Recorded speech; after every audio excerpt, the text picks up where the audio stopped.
Hey guys, good morning and welcome to another wonderful period of English language. Today we'll be looking at tenses. Here are our lesson objectives. One, we'll be looking at the description of tenses. We'll be exploring the different forms of tenses. And of course, we'll be looking at how to come up with formats for the verbal components of each of tense types, as well as of course, you guys will be requested to compose sentences using each of the tense types. Now, tenses. Tenses refer to one of the sets of forms of a verb. Okay, let's underline this. Okay, one of the sets of forms of a verb that expresses the different times, okay, at which actions take place. So tenses has to do with basically verb, of course, actions, as well as time.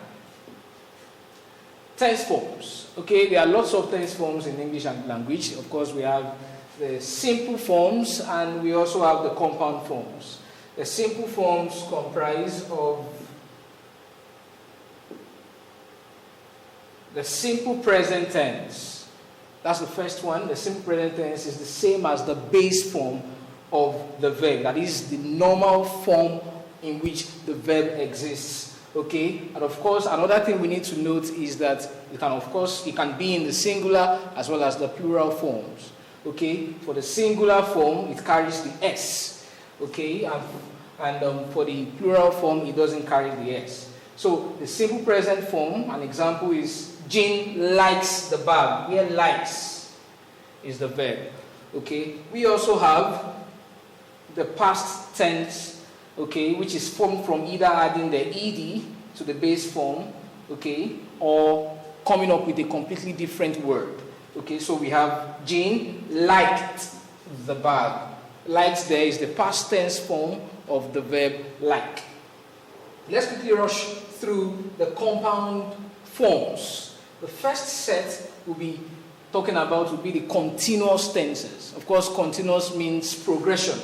The first one is the present continuous tense, and the format or the formula for coming up with the verbal component is the present tense of verb be plus an ing participle. So that is why we can say Jane is going. Okay, continuous, and of course in the present form with the use of the is.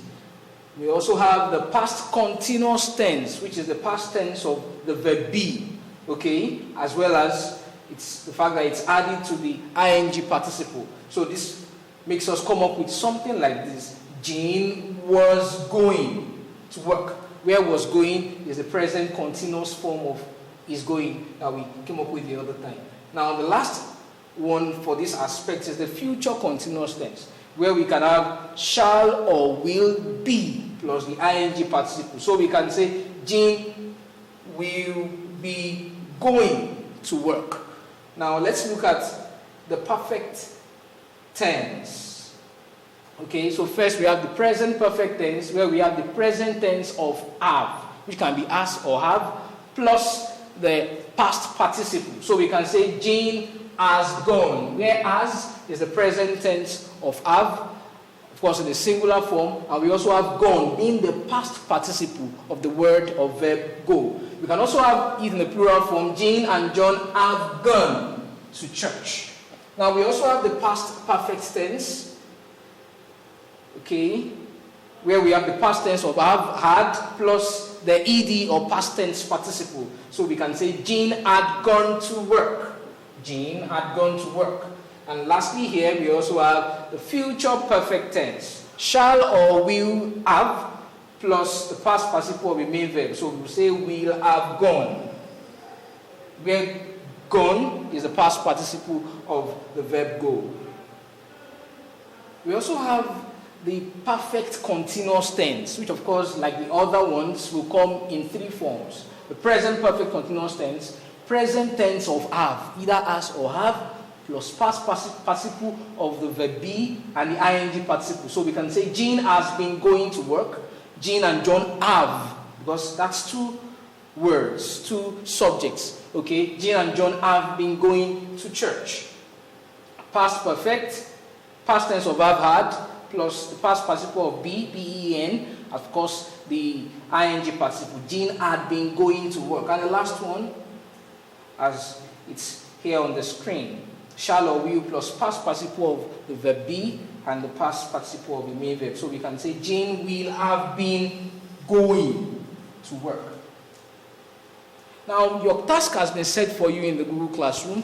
And of course, you know, as usual, I'll be expecting your comments as well as you turning in your work. Now, our supplementary materials are on the screen. You can refer to your New Concept English for Senior Secondary Schools textbook, and of course, your Macmillan Mastering English. I want to believe you have learned one or two things in today's lesson. See you in our next class. Bye.